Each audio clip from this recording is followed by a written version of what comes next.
صل على محمد وآل محمد.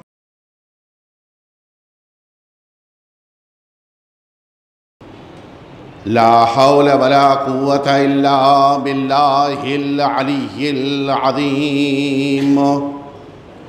حسبنا الله ونعم الوكيل، نعم المولى ونعم النصير. أعوذ بالله من الشيطان الرجيم. بسم الله الرحمن الرحيم. الحمد لله الذي لا يبلغ مدحته القائلون ولا يحصي نعماءه العادون ولا يؤدي حقه المجتهدون. ثم الصلاة والسلام والتحية والإكرام على سيد الأنبياء والمرسلين سيدنا ومولانا أبي القاسم محمد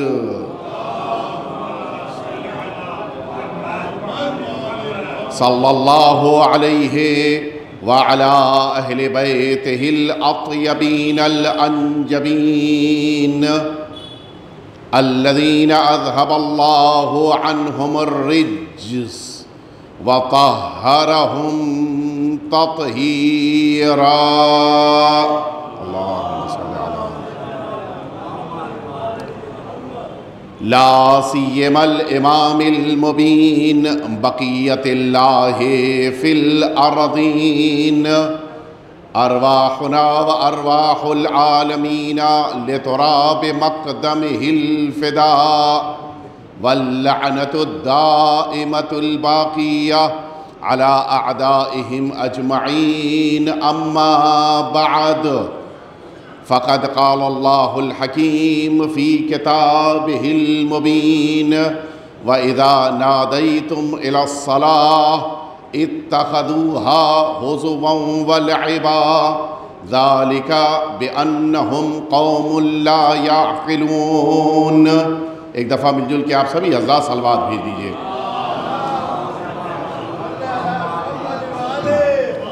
عزیزان محترم، آج کی جو تاریخ گزری ہے وہ اس اعتبار سے بڑی غمناک تاریخ تھی کہ جس دن دو عظیم الشان شخصیتوں سے متعلق سوگ منایا جاتا ہے.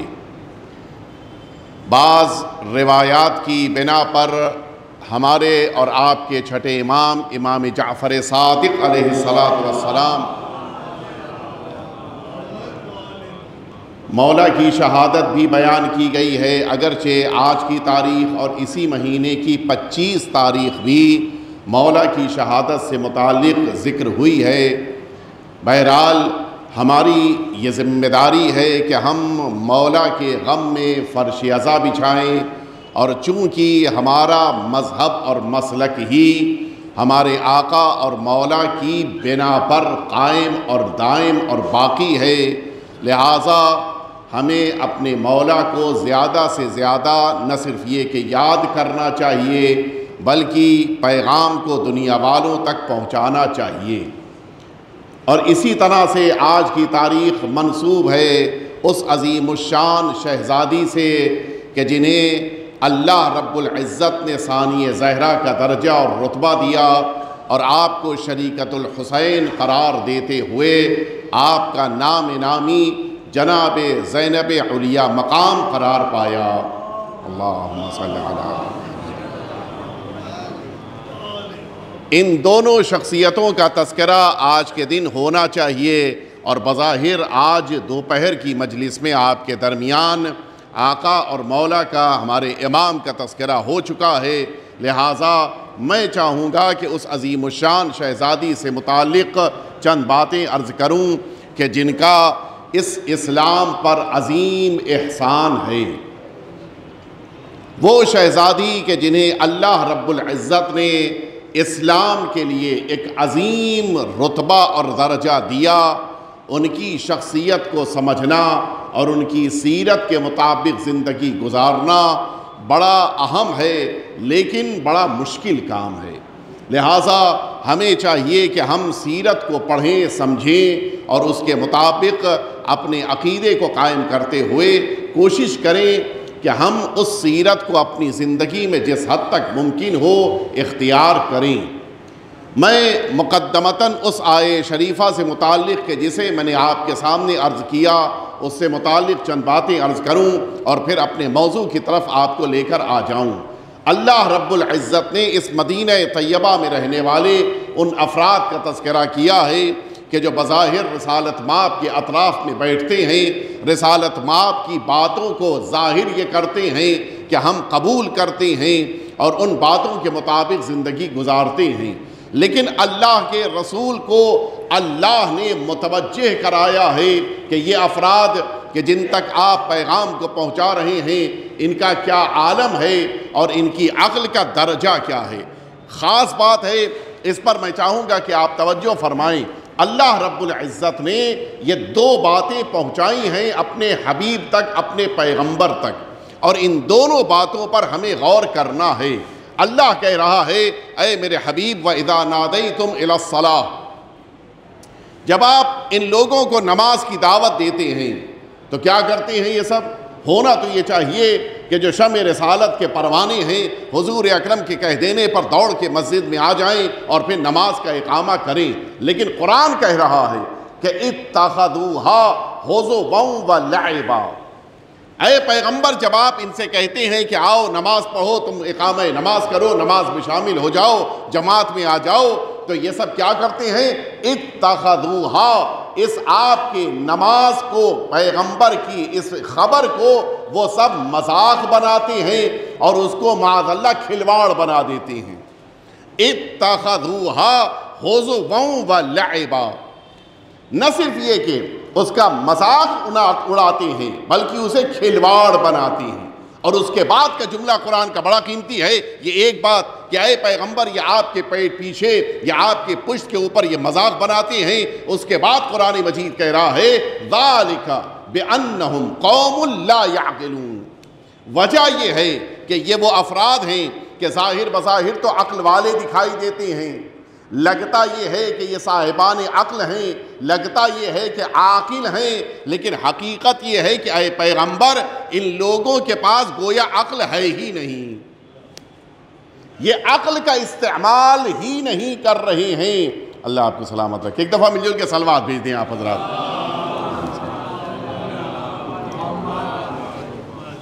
پیغمبر اسلام سے اللہ نے یہ دو باتیں کہی ہیں۔ اے پیغمبر، جب آپ نماز کا پیغام پہنچاتے ہیں تو اس کا نتیجہ یہ ہوتا ہے کہ یہ افراد آپ کے پیغام پر مذاق کا انداز اختیار کرتے ہوئے اسے کھلواڑ سمجھتے ہیں، یہ ایک بات۔ اور دوسری بات جو سب سے زیادہ اہم ہے وہ اللہ کہہ رہا ہے کہ یہ نماز کا مذاق اڑانے والے وہ افراد ہیں کہ جن کے پاس عقل نہیں ہے، جو اپنی عقل کو استعمال نہیں کر رہے ہیں۔ اس کے معنی ہے کہ عقل کے نہ ہوتے ہوئے عقل کا نہ استعمال کرنا یہ اس بات کی علامت ہے کہ انسان اس عقل کو نہیں رکھتا ہے۔ تو اگر اللہ کی دی ہوئی عقل کو نہ استعمال کیا جائے تو انسان اللہ کے رسول کے پیغام کا مذاق اڑاتا ہے۔ اگر انسان کے پاس عقل نہیں ہوتی تو پھر اللہ کے رسول کا نماز کی طرف بلانا بھی لوگوں کی نگاہ میں کھلواڑ بن جاتا ہے۔ کچھ توجہ فرمائی آپ نے، یہ بات بڑی اہمیت رکھتی ہے۔ ہمارے درمیان تین طرح کے افراد پائے جاتے ہیں، یہیں سے میں چاہوں گا کہ آپ کی توجہ ہماری طرف رہے۔ ہمارے درمیان تین طرح کے افراد پائے جاتے ہیں۔ کچھ وہ ہیں کہ جن کے پاس عقل ہے اور اس عقل کو استعمال کرتے ہیں۔ دوسرے مرحلے میں وہ افراد ہیں کہ جن کے پاس عقل نہیں ہے اور عقل کو نہیں استعمال کرتے۔ تیسرے مرحلے میں وہ افراد ہیں کہ جن کے پاس عقل ہے تو لیکن استعمال نہیں کرتے۔ معمولاً وہ افراد کہ جو عقل رکھتے ہوئے عقل کو استعمال کریں یہ افراد عاقل کہلاتے ہیں۔ وہ افراد کے جن کے پاس عقل نہیں ہے اور استعمال نہیں کرتے وہ ہمارے درمیان مجنون اور پاگل کہلاتے ہیں۔ وہ افراد کہ جن کے پاس عقل ہے لیکن عقل کو استعمال نہ کریں یہ بے وقوف کہلاتے ہیں۔ اللہ نے ان لوگوں کو کہ جو عقل کے نہ ہونے کی بنا پر اپنے رسول کی باتوں کو نہیں سن رہے ہیں اور اس کا مذاق اڑا رہے ہیں، ایسے افراد کو دیوانہ اور مجنون کے مرحلے میں رکھا ہے۔ عقل کے پیغام کو قبول نہ کرنے والا وہ کبھی عاقل تو نہیں ہوگا، بے وقوف بھی نہیں ہوگا، بلکہ وہ دیوانہ ہے، اس لیے کہ وہ پیغام پروردگار کو، پیغام رسول کو نہیں سن رہا ہے۔ آپ نے غور فرمایا، اب یہیں سے میں آپ کو اصل مرحلے تک لے کے آ گیا، وہ افراد کہ جو عقل نہیں رکھتے، استعمال نہیں کرتے، مجنون ہیں، دیوانے ہیں، پاگل ہیں، لیکن وہ افراد کے جو عقل رکھتے ہوئے استعمال نہ کریں وہ بے وقوف ہیں، جو عقل رکھتے ہوئے استعمال کریں انہیں عاقل کہتے ہیں۔ اور ایک اور لفظ استعمال کیا جاتا ہے جو اسی عاقل سے نکلتا ہے، وہ لفظ ہے عقیل۔ عاقل اور عقیل میں فرق ہے۔ عقیل اور عاقل میں بنیادی فرق کیا ہے؟ عاقل اسم فاعل ہے اور عقیل صفت مشبہہ ہے، دونوں میں ایک بنیادی فرق ہوتا ہے۔ میں دوسری مثال کے ذریعے سے آپ کو یہاں پر دوبارہ واپس لے آؤں۔ جیسے مثال کے طور پہ آپ کہتے ہیں ناصر، ناصر یعنی مدد کرنے والا، یہ اسم فاعل ہے۔ اسی کے وزن پر ایک اور لفظ بنتا ہے نصیر، جیسے عاقل سے عقیل بنا ویسے ناصر سے نصیر بنا۔ نصیر اسم صفت مشبہہ ہے۔ مراد کیا ہے؟ مراد یہ ہے ناصر اسے کہتے ہیں کہ جو آپ کی مدد کرے، لیکن ایک بار بھی اگر اس نے مدد کر دیا وہ آپ کا ناصر ہے۔ آپ سیڑھیاں اتر رہے تھے، اترنے میں مشکل ہو رہی تھی، کسی نے آپ کا ہاتھ تھام لیا یا آپ کا ناصر بن گیا، لیکن اب وہ آپ کو آپ کے گھر تک تو نہیں پہنچائے گا۔ وہ جیسے ہی مسجد کے باہر نکلے وہ اپنی سمت چلا، آپ اپنی سمت چل پڑے۔ آپ مثال کے طور کے اوپر اپنے آفس میں پہنچے تھے کہ کسی نے لا کے آپ کو دیکھا کہ آپ کی سانس پھول رہی ہے، لا کے پانی پیش کر دیا، یہ آپ کا ناصر ہے۔ لیکن اس کے یہ معنی نہیں ہے کہ وہ دوپہر کا کھانا بھی لا کے کھلائے گا، ضروری تو نہیں ہے۔ ناصر کے معنی ہے کہ ایک بار اس نے مدد کر دیا بس کافی ہے۔ لیکن اگر اسی انسان کو آپ رات کو 2:30 بجے فون کر کے کہیں کہ بھائی تم نے آج آفس میں میری مدد کی تھی، پانی پلایا تھا، 2:30 بج گئے ہیں رات کے، مجھے دوا کھانی ہے، ذرا لا کے پانی پلا دو، آئے گا وہ؟ کبھی نہیں آئے گا۔ یہی انسان اگر ہاسپٹلائز ہے خدا نہ کرے اور ہاسپٹل میں آپ اس کو فون کر کے کہیں کہ مجھے تمہاری مدد کی ضرورت ہے، آ جاؤ، وہ نہیں آئے گا۔ کیوں؟ کہ میں خود اس وقت مدد کا محتاج ہوں۔ تو ناصر کے لیے ضروری نہیں ہے کہ وہ ہر موقع پر مدد کرے، لیکن نصیر اسے کہتے ہیں کہ جو صبح میں بھی مدد کرے، شام کو بھی مدد کرے، رات میں بھی مدد کرے، آدھی رات ہو تب بھی مدد کرے، صبح میں ہو تب بھی مدد کرے۔ اسی لیے اللہ کے القاب میں، اللہ کے اسماء میں ناصر نہیں نصیر ہے۔ دنیا والے صرف مدد کر سکتے ہیں، ہمیشہ مدد کے لیے کھڑے نہیں رہ سکتے ہیں۔ اللہ رب العزت نصیر ہے، جس لمحے بھی تم اللہ کی مدد کو مانگو گے وہ اللہ تمہاری مدد کرے گا۔ توجہ فرمائی آپ نے، یہ ہے نصیر۔ اسی سے ایک اور لفظ ہے بہت قریب کا جو آپ استعمال کرتے ہیں، جو ابھی 2 دن پہلے تاریخ گزری ہے، اس تاریخ سے متعلق ہے۔ وہ ایک لفظ اور کیا استعمال کرتے ہیں، یہاں سے پھر توجہ فرمائیں آپ۔ ایک لفظ آپ استعمال کرتے ہیں عالی، یہ وہی ناصر کے وزن پہ ہے عالی۔ عالی یعنی بلند ہو جانے والا۔ آپ 10 منٹ کے لیے ممبر پہ آ کے بیٹھ گئے، عالی ہو گئے، لیکن 10 منٹ گزر گئے تو پھر دانی ہو گئے، پھر نیچے آ گئے، لیکن کہلائیں گے آپ عالی۔ توجہ فرمائی، یعنی جو ایک بار تھوڑا سا بلند ہو جائے وہ عالی کہلاتا ہے، لیکن اسی کے لیے جب صفت مشبہہ بنائیں گے تو وہ لفظ بنے گا علی۔ کچھ توجہ فرمائی، عالی اسے کہتے ہیں جو ایک بار مدد کرے، علی اس کو کہتے ہیں جو ایک بار بلند ہو جائے، علی اس کو کہتے ہیں جو ہمیشہ بلند رہے، زمین پہ ہے تب بھی بلند ہے، آسمانوں پہ ہے تب بھی بلند ہے، انسانوں کے درمیان ہے تب بھی بلند ہے، ملائکہ کے درمیان ہے تب بھی بلند ہے۔ اس کے معنی ہے سرکار امیر المؤمنین کا نام اللہ نے ایسا علی رکھا ہے کہ دشمن چاہے بھی تب بھی نیچا نہیں کر سکتا ہے۔ اللہ نے علی کو علی بنایا ہے۔ اگر ایسی صلوات آئندہ بھیجیں تو بتا دیے کہ میں نہ بھجواؤں گا آپ سے صلوات. ہر موقع کی الگ طرح کی صلوات ہوتی ہے. جب اہل بیت اطہار کے فضائل کے ساتھ صلوات ہو تو بلند آواز سے صلوات ہونی چاہیے. ایک دفعہ مل جل کے صلوات بھیج دیں آپ حضرات.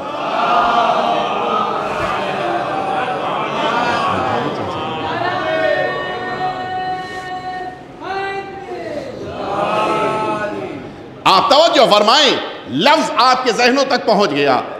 علی اور عالی, نصیر اور ناصر. اب یہاں تک آپ اگر میرے ساتھ آ گئے ہیں, بس نتیجے تک میں آپ کو لے کے آ گیا. اسی سے لفظ کیا بنا تھا؟ عاقل اور عقیل. عاقل کہتے ہیں اس انسان کو کہ جو کبھی عقل مندی کا مظاہرہ کرے, لیکن عقیل اسے کہتے ہیں جو زندگی کے ہر مرحلے میں عقل کا ثبوت دے. اور فرمایا آپ نے, زندگی کا کوئی مرحلہ ہو اس مرحلے میں وہ اپنی عقل کا ثبوت دے. اگر مرد کے لیے استعمال ہوگا تو عاقل اور عقیل استعمال ہوگا, لیکن اگر کسی خاتون کے لیے استعمال کرنا ہو تو ایسے موقع پر عاقلہ اور عقیلہ کہا جائے گا. یہی بنیادی فرق ہے. دنیا میں عاقلہ بہت سے ہیں لیکن عقیلہ جناب زینب اولیاء مقام ہیں. نہیں, میں آپ کو قریب یہ دیتا ہوں کیوں. جناب زینب اولیاء مقام کا یہ لقب عقیلہ ہے. آپ توجہ سے سنیں. آپ جانتے ہیں عاقل اس کو کہتے ہیں جس کے پاس عقل ہے. ہر انسان جو پڑھا لکھا ہے وہ اپنی عقل کو استعمال کرتا ہے, لہٰذا وہ عاقل ہے. اور یہ الحمدللہ اہل بیت اطہار کے اس منبر کا یہ عزم کی فضیلت ہے کہ اس منبر کی بنا پر لوگوں کے پاس اتنا علم ضرور ہوتا ہے کہ وہ اپنی عقل کو استعمال کر سکیں. لیکن اگر کوئی بالکل وہ انسان کہ جس کی عقل کے بارے میں بھروسہ ہو, وہ کون سا انسان معمولاً کہلاتا ہے؟ مثلاً ایک سائنٹسٹ ہے, بڑا ماشاءاللہ سے عقل والا ہے, اپنی عقل کو ہمیشہ استعمال کرتا ہے, نہ جانے کون کون سی چیزوں کو اس نے نئے طور پہ ایجاد کیا ہے, دنیا جانتی نہیں تھی اس نے پیش کر دیا. یہ انسان عاقل ہے, عقیل نہیں ہے. کیوں عقیل نہیں ہے؟ بہت بڑا عقل رکھنے والا, عقل کو استعمال کرنے والا ہے, لیکن ایک کمرے میں بیٹھا ہو اور اچانک اس کمرے میں آپ لے جا کے سانپ چھوڑ دیجئے, نہ جانے کتنے احتمال پائے جاتے ہیں. ہو سکتا ہے کہ یہ پلاسٹک کا سانپ ہو سکتا ہے یہ بغیر پوائزن والا سانپ ہو سکتا ہے یہ سانپ وہ ہو کہ جس کے مثال کے دانت ٹوٹے ہوئے ہیں, ہے ہی نہیں کاٹنے کے لائق. یہ وہ سانپ ہو سکتا ہے کہ جو سانپ مثلاً اب مر رہا ہے, مجھے نہیں ڈس پائے گا. سارے احتمالات ہیں, سارے آپشنز موجود ہیں, نہیں موجود ہیں. لیکن اس کے باوجود وہ بڑے سے بڑا سائنٹسٹ, بڑے سے بڑا عاقل ہو, اس کا کیا ری ایکشن ہوگا؟ ادھر کمرے میں سانپ کو دیکھا وہ فوراً بھاگے گا, نہ اپنی عقل کو استعمال کرے گا, نہ کسی سے مشورہ کرے گا, نہ کسی سے پوچھے گا. کیوں؟ اس لیے کہ یہ عاقل ہے, عقیل نہیں ہے. اور اگر کوئی خاتون ہو تو کہا جائے گا یہ عاقلہ ہے, عقیلہ نہیں ہے. لیکن عقیلہ کس کو کہتے ہیں؟ عقیلہ سنیں آپ کس کو کہتے ہیں؟ جس موقع کے اوپر اگر کسی جگہ پر انسان موجود ہے کہ عقل کو استعمال کرنا اگر ہر جگہ استعمال کر لے جائے تو پھر وہ عقیل یا عقیلہ بنے گا. توجہ فرما رہے آپ. اگر کسی کمرے میں آپ موجود ہیں اور اس کمرے میں اچانک آگ لگ جائے, اب ہے کوئی کہ جو موبائل اٹھا کر پہلے دوسروں سے پوچھے کہ میں باہر نکلوں یا نہ نکلوں؟ یہ انسان کی فطرت ہے, یہ انسان کا نیچر ہے کہ جب ارادے ساتھ نہ دے رہے ہوں تو پھر عقل بھی ساتھ نہیں دیتی ہے. اسی لیے بقیہ لوگ عاقل یا عاقلہ ہوتے ہیں, لیکن جو جلتے ہوئے خیمے میں ہونے کے باوجود وقت کے امام سے یہ پوچھے کہ میں باہر نکلوں یا نہ نکلوں, یہی بنیادی فرق ہے. دنیا والے عقیل نہیں بن سکتے ہیں, بس یہ جناب زینب ہے جو عقیلہ ہے.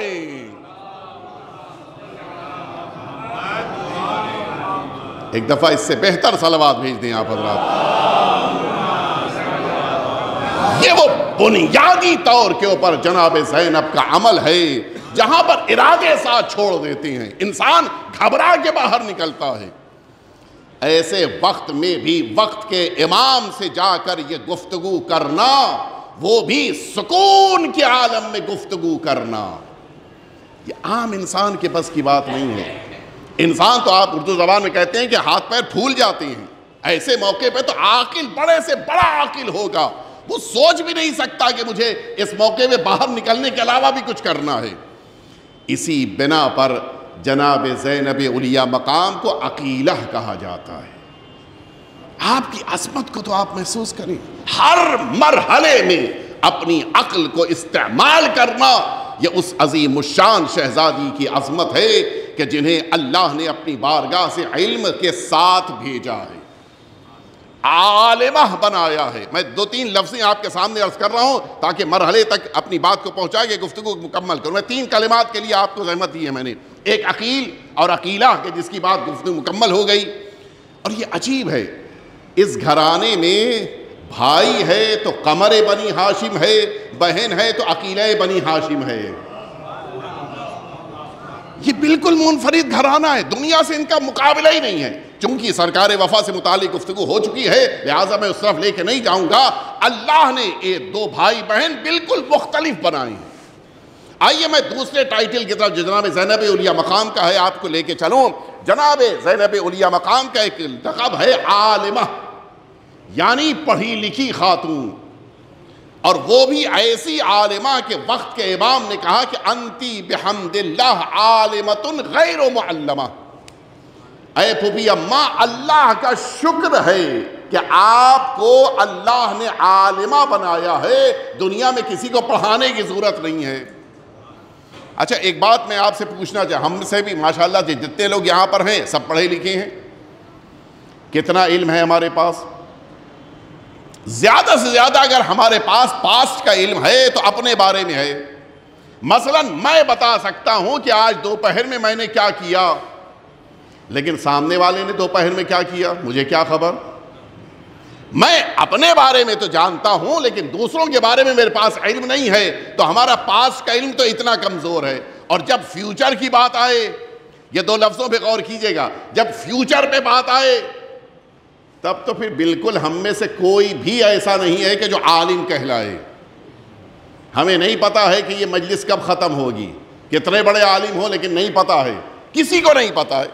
ہمیں نہیں پتا ہے کہ ہم مثلاً گھر پہنچیں گے تو کس وقت پہنچیں گے، ہمیں نہیں پتا ہے کہ کل مثلاً سنڈے کو ہم کو کیا کام کرنا ہے، ہم کام کر پائیں گے نہیں کر، کسی کو نہیں مستقبل پتا ہے۔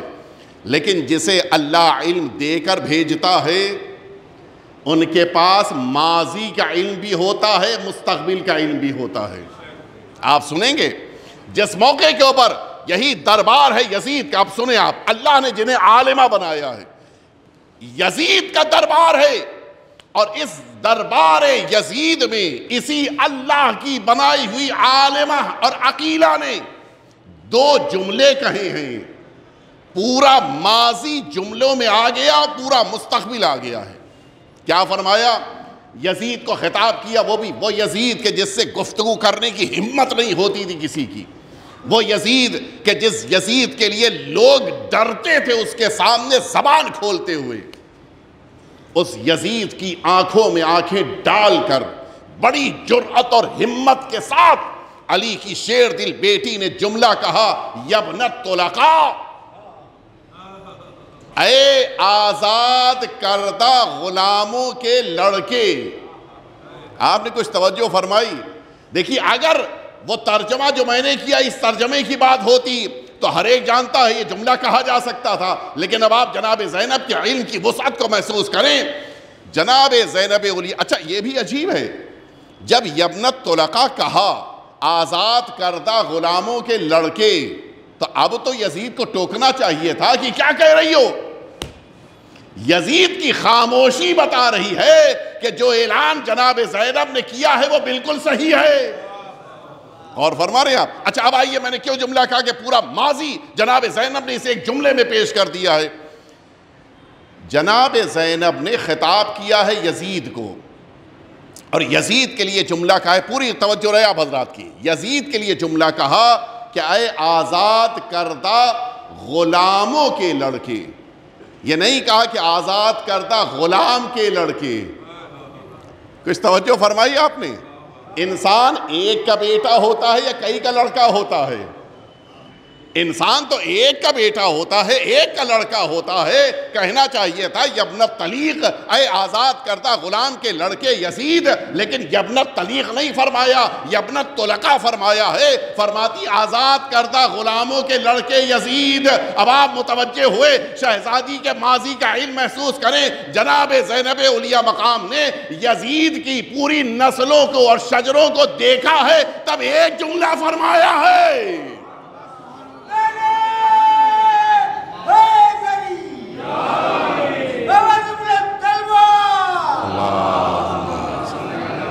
محمد و آل۔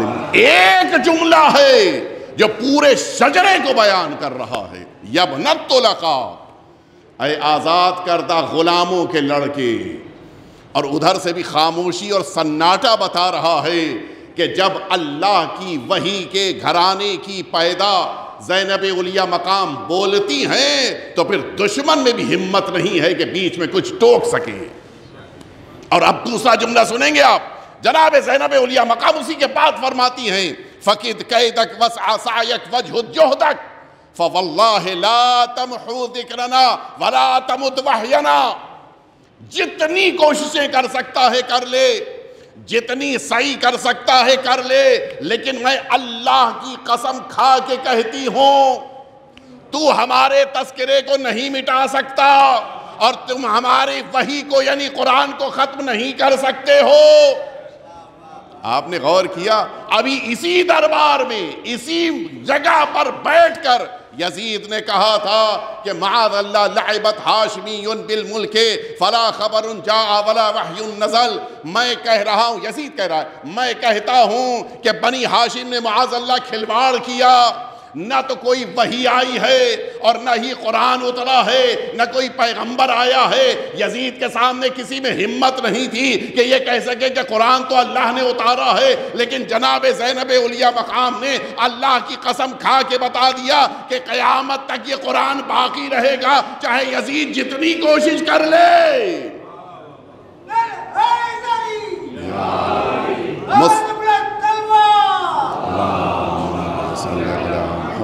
مستقبل کا علم کس کے پاس ہے، کسے پتا ہے؟ ہمیں آپ کو تو نہیں پتا ہے کہ کل اور پرسوں کیا ہونا ہے، لیکن جناب زینب نے قیامت تک کا وعدہ کیا ہے، اور دو وعدے کیے ہیں۔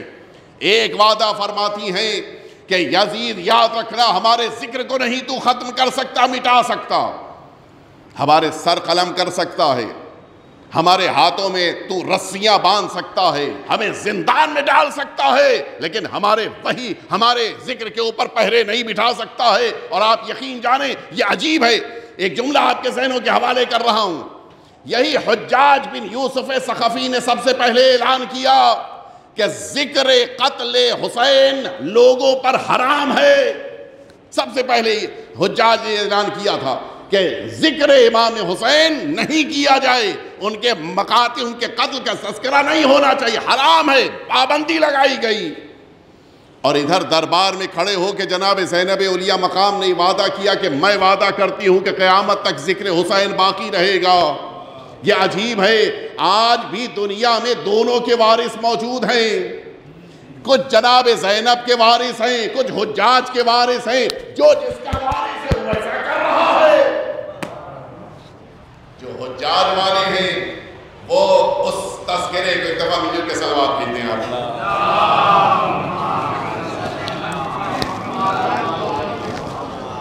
جو حجاج کا وارث ہے وہ ذکر حسین کو روکنا چاہتا ہے، اور جو جناب زینب کا وارث ہے وہ ذکر حسین کو کر کے اعلان کر رہا ہے کہ کوئی اس تذکرے کو روک نہیں سکتا۔ آپ نے کچھ غور کیا؟ ہم یہ فرش عزا نہیں بچھاتے، ہم یہ جلوس عزا نہیں لے کے برآمد ہوتے، ہم تابوت مبارک کو اپنے شانوں پہ نہیں بلند کرتے ہیں، ہم مجلسیں نہیں پڑھتے اور سنتے ہیں، بلکہ اس وراثت کا اعلان کرتے ہیں جو جناب زینب نے ہمارے لیے چھوڑا ہے۔ ایک دفعہ صلوات بھیج دے محمد و آل محمد۔ وہ ماضی کا اعلان تھا، یہ مستقبل کا اعلان ہے۔ ایسی عالمہ اللہ نے جناب زینب کو بنایا ہے۔ آپ نے غور فرمایا، اور میں نے جہاں سے بات کو شروع کیا تھا میں مکمل کر دوں اپنی بات۔ آپ نے کچھ توجہ فرمائی، اللہ نے اپنے رسول سے کہا کہ اے پیغمبر آپ نمازوں کے لیے ان امتیوں سے کہتے ہیں، لیکن یہ امتی آپ کے نماز کے پیغام کو سن کے مذاق اڑاتے ہیں۔ امتی اسے کہتے ہیں جس سے نماز پڑھنے کے لیے کہا جائے، اور عقیلہ بنی ہاشم اسے کہتے ہیں جس سے امام معصوم یہ کہے کہ مجھ کو نماز شب میں فراموش نہ کرنا۔ یا اختہ لا تنسانی فی نافلۃ اللیل، بہن زینب مجھے نماز شب میں فراموش نہ کرنا۔ آپ نے فرق محسوس کیا، جنہیں نماز کی طرف بلایا جائے وہ امتی ہوتا ہے، جس سے نماز میں یاد رکھنے کے لیے کہا جائے اسے زینب اولیاء مقام کہا جاتا ہے۔ ایک دفعہ مل جل کے صلوات بھیجتے ہیں آپ حضرات۔ کاروان چلا جا رہا ہے شہر کوفہ، یہ پورا قافلہ داخل ہوا۔ اب ظاہر ہے کہ کوفے میں تو ایک عجیب رنگ ہے، اسی لیے ایک بنیادی فرق میں ایک بار ممبر سے عرض کر چکا ہوں کہ کوفے اور شام کے درمیان بڑا بنیادی فرق تھا۔ کوفے کے لوگوں کا اس قافلے کو دیکھ کر خوش ہونا، شور مچانا، یہ بڑا عجیب تھا، اور خود اسی لیے اس کوفے میں جناب زینب اولیاء مقام نے جو خطبہ دیا ہے اس کا انداز الگ ہے، بڑا عجیب انداز ہے۔ میں اس وقت چونکہ اس موضوع پہ نہیں ہوں لہٰذا اس طرف آپ کو لے کے نہیں جاؤں گا، بالکل منفرد انداز ہے شام کا اور کوفے کا۔ لوگ خوشی منا رہے ہیں، تالیاں بجائی جا رہی ہیں، منہ سے خاص سیٹیوں کی آواز عورتیں نکال رہی ہیں، بچے نکال رہے ہیں، یہ سارے جانور ہیں کہ جن کو شور مچانے کے لیے ان کو ورغلایا جا رہا ہے۔ ایک عجیب ماحول تھا کوفے میں۔ جناب زینب اولیاء مقام نے چاہا کہ ان کے درمیان خطبہ دیں، سارا مجمع شور مچا رہا ہے، علی کی بیٹی کو خطبہ دینا ہے، لیکن کیا کریں، کوئی چپ نہیں ہو رہا ہے۔ ابن زیاد سے کہا کہ ان سب کو خاموش۔ ابن زیاد اس وقت حاکم ہے مدینے کا، آپ اس کے پاور کو محسوس کریں، اس کے اقتدار کو، اختیار کو محسوس کریں، یہ پورے کوفے کا حاکم ہے۔ ابن زیاد سے کہا کہ ذرا ان سب کو چپ کراؤ، میں چاہتی ہوں کہ ان سے کچھ بات کروں۔ ابن زیاد نے فوراً جملہ کہا کہ علی کی بیٹی یہ میرے اختیار میں نہیں ہے کہ میں انہیں چپ کرا سکوں، میں انہیں چپ نہیں کرا سکتا، یہ بول رہے ہیں بولنے دیں گے، یہ بولنے دیا جائے گا، خوش ہو رہے ہیں خوش ہونے دیا جائے گا۔ اب روایت کی لفظیں سنیں گا، سب نے لکھا ہے، سارے مقاتل میں یہ جملہ ہے۔ فَأَشَارَتْ إِلَيْهِمْ، جناب زینب نے سارے مجمع کو اشارہ کیا، وَقَالَتْ، اور جناب زینب نے کہا اس کو تو سب چپ ہو جاؤ۔ آپ سنیں گے اگلا جملہ، روایت کی لفظیں سب نے لکھا ہے کہ سب اس طرح سے چپ ہوئے جیسے ان کے سروں پہ طائر بیٹھے ہوں، ان کے گلوں میں موت اٹک گئی ہو، حتیٰ وہ جانور، وہ اونٹ کہ جو گردن ہلا رہے تھے، ان کے گلوں میں، ان کی گردنوں میں بندھی ہوئی گھنٹیاں، ان کی آواز بھی تھم گئی۔ کچھ آپ نے جناب زینب کے اختیار کو محسوس کیا۔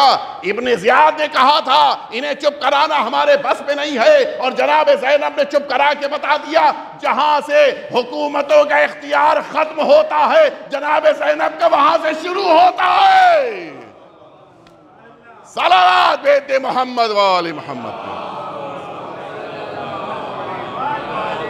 عظیم الشان شہزادی ہیں جناب زینب اولیاء مقام، کون مقابلہ کر سکتا ہے علی کی اس شیر دل بیٹی زینب کا۔ تیسرا ایک ٹائٹل اور جس پر بات کو مکمل کر دینا ہے، جناب زینب کا لقب ہے شریکت الحسین۔ امام حسین جس ذمہ داری کو، جس رسالت کو لے کے اس میدان کربلا میں آئے ہیں، اس ذمہ داری میں جناب زینب شامل ہیں، وہ بھی اس انداز میں شامل ہے کہ آپ کا علم، آپ کا درجہ، آپ کا رتبہ وہ ہے کہ جس کو عام انسان سمجھ نہیں سکتا ہے۔ پہلے یہ سمجھ لیا جائے کہ امام حسین کون ہیں، تب سمجھ میں آئے کہ شریکت الحسین کون ہیں۔ سنیں گے آپ امام حسین کون ہیں؟ پورا واقعہ میں جلدی عرض کر رہا ہوں، میں ان مقدمات کو زیادہ نہیں عرض کروں گا، پورا واقعہ قرآن مجید نے نقل کیا ہے۔ جناب خضر ہیں، کہ جن کے پاس اللہ نے اپنے نبی جناب موسیٰ کو بھیجا. جناب موسیٰ چھوٹے موٹے نبی نہیں ہیں، اولو العزم نبی ہیں، صاحب رسالت، صاحب کتاب، صاحب شریعت نبی ہیں. ان کو بھیجا جناب خضر کے پاس، اور جناب پورا واقعہ آپ جانتے ہیں. جناب خضر کے ساتھ جا رہے ہیں، پہلا کام کیا کیا؟ جس کشتی میں بیٹھے ہیں اس میں سوراخ کر دیا، بول پڑے. کہا تھا نہ بولنا. کہا اچھا سرکار معاف کیجئے، نیکسٹ ٹائم نہیں بولوں گا. پھر آگے بڑھے، وہ دیکھا کہ ایک لڑکا ہے کہ جس لڑکے کو مثلا اس سے کام لینا تھا اسے قتل کر دیا. پھر بول پڑے. کہا کیوں قتل کیا؟ کہا میں نے کہا تھا نہ بولنا. کہا پھر سوری بول دیا. آگے اور بڑھے، دیوار گر رہی تھی، دیوار کو انہوں نے روک دیا. کہا اگر آپ کو اچھا وہ قوم وہ تھی کہ جس نے کھانا پینا نہیں دیا تھا. جناب خضر سے کہہ پڑے جناب موسیٰ کہ اگر آپ اس قوم سے جنہوں نے کھانا پینا نہیں دیا بدلہ لینا تھا تو یہ دیوار جو گر رہی تھی اور گرا دیتے، روکا کیوں؟ کہا میں نے منع کیا تھا نہ بولنا. اب جب میرے ساتھ تم اتنی دور نہیں چل پائے تو اب خدا حافظ، رخصت ہو جاؤ. انک لن تستطیع معی صبری، تم میرے ساتھ نہیں رہ سکتے. آپ نے غور کیا خضر کے علم کا درجہ یہ ہے کہ ان کے ساتھ جناب موسیٰ 3 قدم نہیں چل پائے. کچھ توجہ فرما رہے ہیں آپ؟ جناب موسیٰ جیسا نبی 3 قدم سے زیادہ نہیں چل پائے آپ. اور اب یہی جناب خضر ہیں. سنیں آپ، یہی کوفہ ہے، راوی کا بیان کہ سرکار امیر المؤمنین منبر پہ تشریف فرما ہیں. میں نے دیکھا کہ اچانک مسجد میں کوئی داخل ہوا اور سیدھا مولا کے پاس آ کے وہ سامنے کھڑے ہوئے اور مولا سے کہا کہ میں کچھ سوال پوچھنا چاہتا ہوں. بعض روایتوں میں ہے کہ مولا نے اشارہ کیا، دونوں صاحبزادے موجود تھے، امام حسن امام حسین. مولا نے اشارہ کیا کہ ان دونوں میں جس سے چاہو پوچھ لو. بعض روایتوں میں ہے کہ وہ شخص آگے بڑھا اور امام حسین سے سوال پوچھے. وہ سوال ہیں تاریخ میں موجود ہیں، مجھے اس وقت نہیں عرض کرنا ہے. امام حسین نے جواب دیا، انہوں نے جواب سنا، واپس چلے گئے، اپنے علم میں اضافہ کیا، چلے گئے. لوگوں نے پوچھا کہ اے امیر المؤمنین، آپ کو بھی ہم پہچانتے ہیں، آپ کے دونوں صاحبزادوں کو بھی پہچانتے ہیں. پتہ چل گیا کہ جو پوچھنے آیا تھا اس کے پاس علم اتنا نہیں تھا جتنا آپ 3 کے پاس ہے، لیکن یہ بھی تو بتا دیجئے یہ آنے والا کون تھا؟ امیر المؤمنین نے فرمایا کہ تم لوگوں نے پہچانا نہیں، یہ آنے والا کوئی اور نہیں جناب خضر تھے. کچھ آپ نے غور فرمایا؟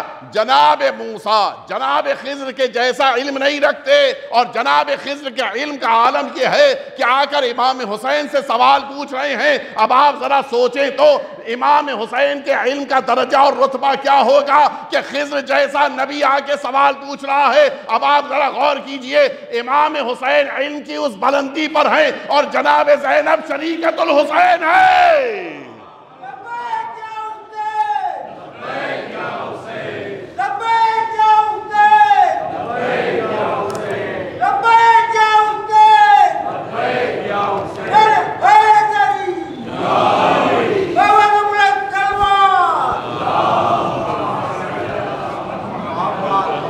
آپ نے توجہ، جناب زینب سلام، جناب زینب علیہ مقام کے درجے کو کون سمجھ سکتا ہے؟ وہ بھی 1-2 مرحلے میں امام حسین کے لیے شریکت الحسین نہیں ہیں. ابتدائے کربلا سے لے کر شام تک اور شام سے لے کر مدینہ تک جناب زینب شریکت الحسین. کون اس عظیم الشان شہزادی کے درجے کو سمجھ پائے گا؟ کسے معلوم ہے کہ اللہ نے کیا منصب دیا ہے اس شہزادی کو؟ اور اسی لیے جناب زینب علیہ مقام کے لیے یہ تاریخ میں ملتا ہے کہ آپ کو اگر انسان توسل کے موقع پر اللہ کی بارگاہ میں جناب زینب کا واسطہ دے تو اللہ کبھی اس کی دعا کو رد نہیں کرتا. معمولی لقب نہیں ہے ام المصائب، سارے مصائب کی ماں قرار دیا گیا ہے جناب زینب کو. میں مصائب سے پہلے بس ایک چھوٹا سا واقعہ، چھوٹی سی بات عرض کر کے بات کو مکمل کرنا چاہوں گا. یہ جو جناب زینب سلام اللہ علیہا کی مجلس منعقد کی جاتی ہے، یہ کوئی معمولی کام نہیں ہے. مجلس منعقد کرنا، میں ان لوگوں کے لیے کہہ رہا ہوں کہ جو بقیہ افراد بھی مجلس پڑھنا، مجلس میں شریک ہونا، حتیٰ مجلس میں تبرک بانٹنا، حتیٰ مجلس میں لوگوں کے استقبال کے لیے کھڑے ہو جانا، یہ کوئی چھوٹا موٹا کام نہیں ہے۔ مجلس اس عظیم الشان شہزادی کی ہے کہ جو کسی کے چھوٹے سے عمل کو بھی ضائع نہیں جانے دیتی۔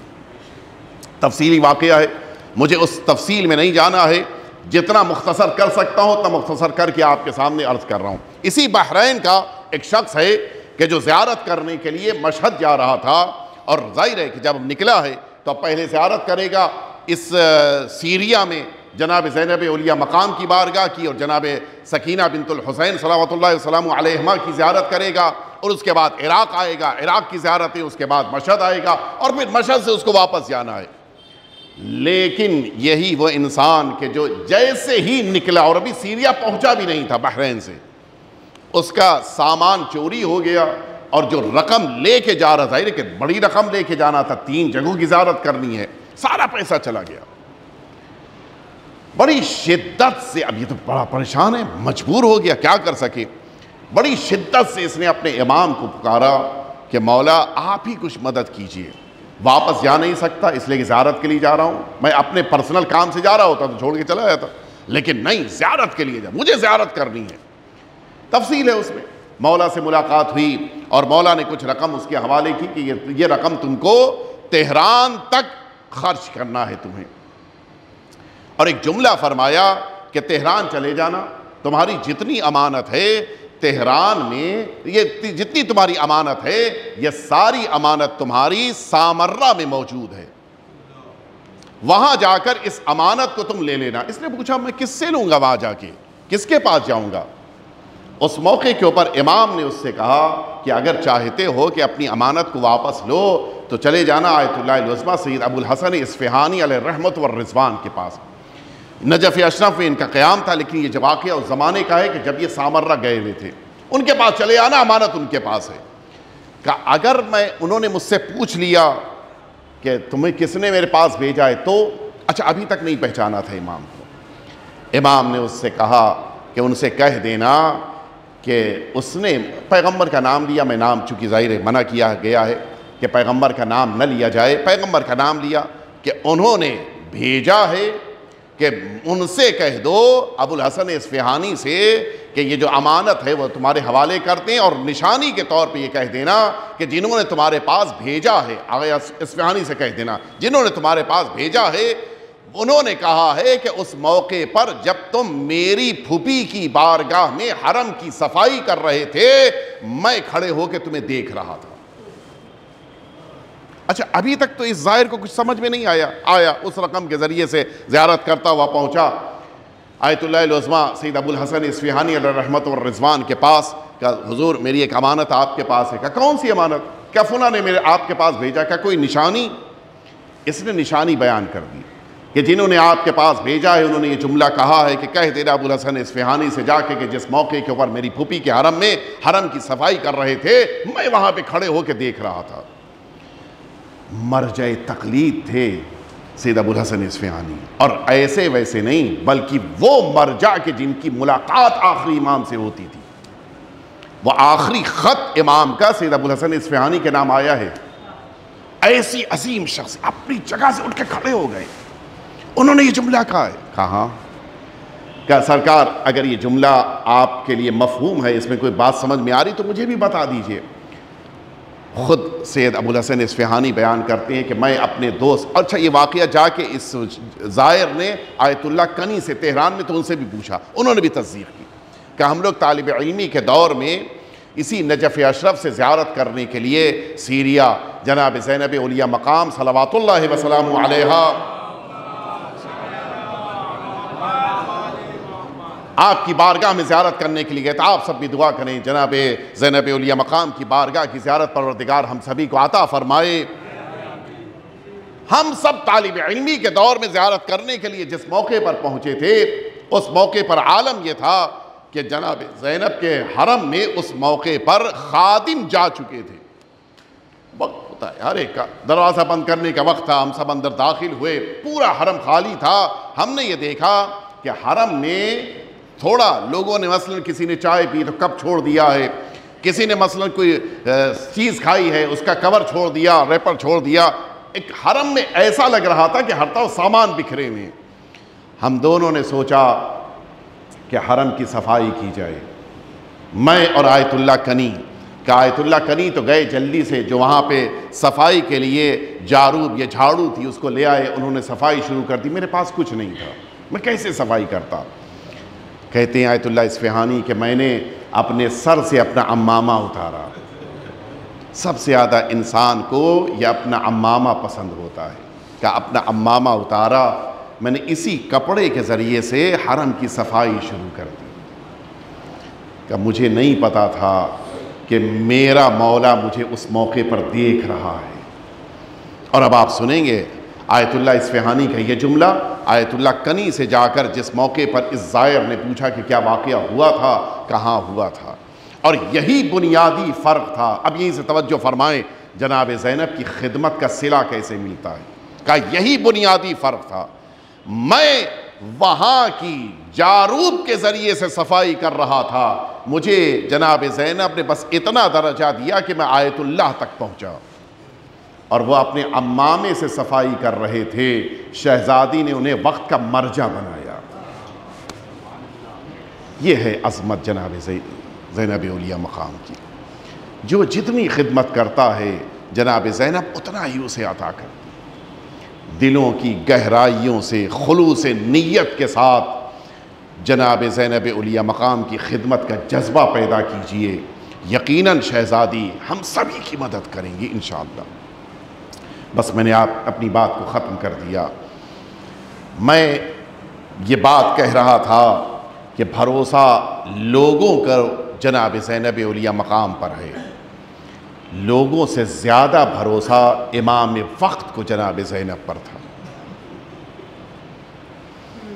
اور اس جملے کو پیش کرنے سے پہلے میں ایک جملہ عرض کروں آپ کی خدمت میں، جناب زینب پر ماں کو کتنا بھروسہ تھا، سنیں گے آپ۔ یہی جس موقع کے اوپر شب شہادت آئی، السیدہ زینب میں یہ جملہ لکھا ہے کہ جس موقع کے اوپر رسالت مآب کی بیٹی کی شب شہادت آئی، جناب سیدہ نے اپنی بیٹی کو قریب بلایا، فرماتی بیٹی میں ایک وصیت کروں تم اس پہ عمل کرو گی؟ مادر گرامی آپ کچھ کہہ دیں اور زینب عمل نہ کرے؟ فرماتی بیٹا میں دیکھ رہی ہوں کہ میرے بعد میرے یہ دونوں شہزادے حسن و حسین بڑی شدت سے گریہ کریں گے، اور پھر یہ بچے زندگی کے ہر لمحے میں اپنی ماں کو تلاش کریں گے۔ اے بیٹا زینب کونی لہما امن، اے بیٹا ان دو بھائیوں کے لیے اپنی ماں بن جانا۔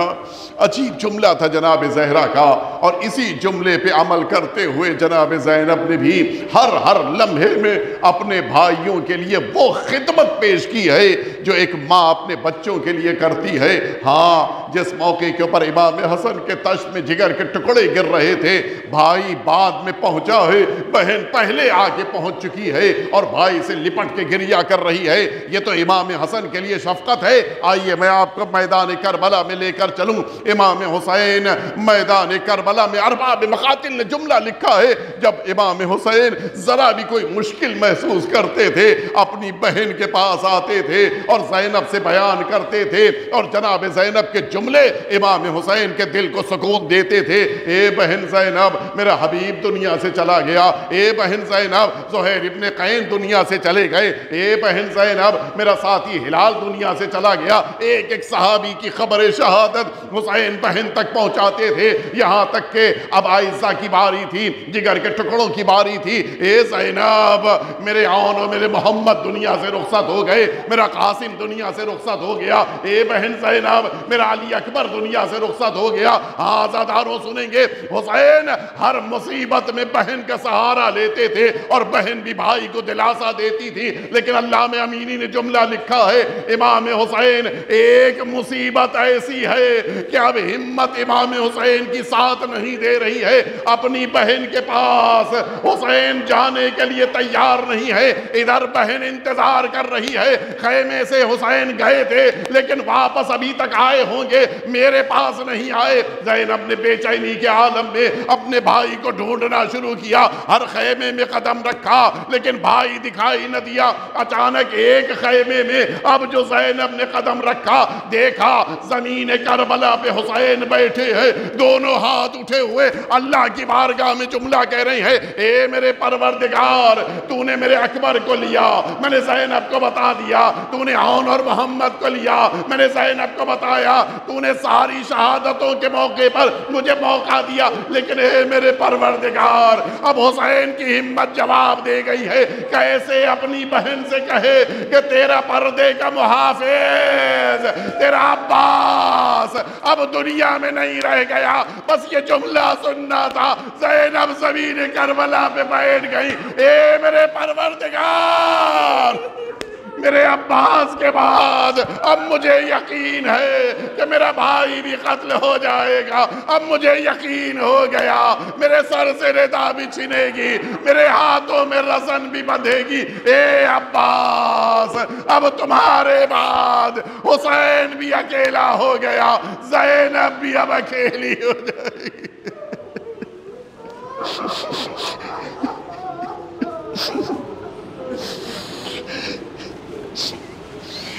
ألا لعنة الله على القوم الظالمين وسيعلم الذين ظلموا أي منقلب ينقلبون إلهي بحق الزهراء وأبيها وبعلها وبنيها والسر المستودع فيها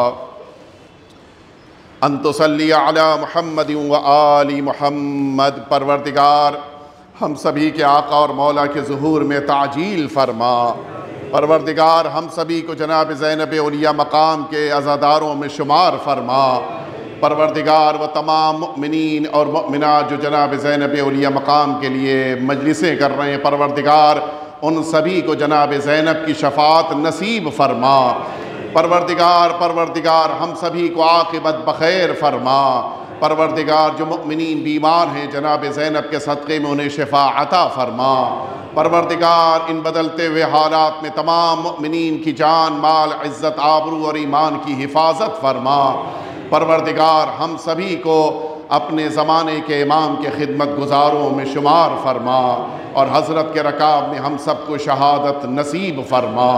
ربنا تقبل منا انک انت السمیع العلیم۔